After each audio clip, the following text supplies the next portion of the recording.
عثمان غازی نے جب قراچہ حصار قلعے کو فتح کیا تو اس قلعے کی فتح کے بعد اس شہر میں مسلمان آباد ہونے لگے، اور جہاں عثمان غازی کے شیخ ایدابالی کے طالب علم کو شہر کا خطیب مقرر کیا گیا۔ عثمان غازی کی اس فتح پر قراچہ حصار کے عیسائی بے حد خوش تھے، کیونکہ عثمان غازی ایک انصاف پسند حکمران تھے۔ قراچہ حصار قلعے کے عیسائی شہریوں نے دوسرے تمام عیسائیوں کو بھی اس شہر میں بلا لیا جو کہ آس پاس کے دیہاتوں میں رہتے تھے۔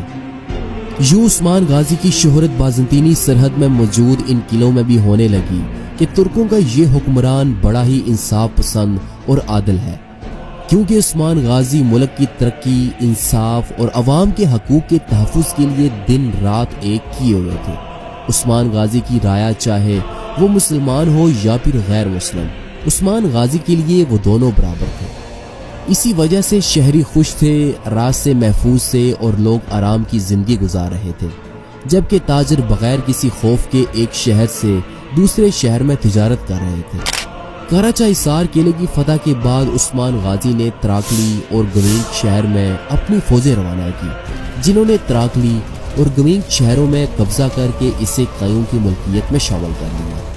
بازنطینی سلطنت کے خلاف عثمان غازی کی فتح کی پالیسی سے بورسا اور ازنی کے شہروں میں خوف و ہراس پھیلنا شروع ہو گیا۔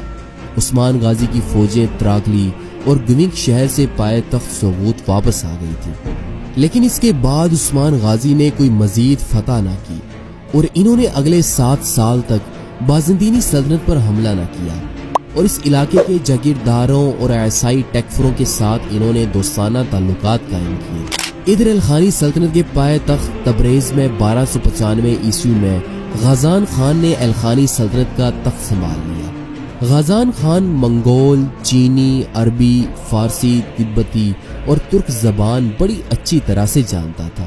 جلد غازان خان امام قطب الدین شیرازی امیر نوروز کی کوششوں سے مسلمان ہو گیا، اور اس نے ہزاروں منگولوں کے ساتھ اسلام قبول کیا، اور جو اگلے 9 سال تک الخانی سلطنت مسلمان ہو گئی۔ ادھر اناطولیہ میں 1298 عیسوی میں الخانی سلطنت کے منگول گورنر سلیمیس نے 50,000 سپاہیوں کے ساتھ غازان خان کے خلاف بغاوت کر دی، جس پر اناطولیہ کے ترک جنگجوؤں نے الخانیوں کے خلاف منگول کمانڈر سلیمیس کی مدد کی، جبکہ مملوک سلطنت نے 20,000 گھڑسوار فوج بھیج کر الخانی باغی کمانڈر سلیمیس کی مدد کی۔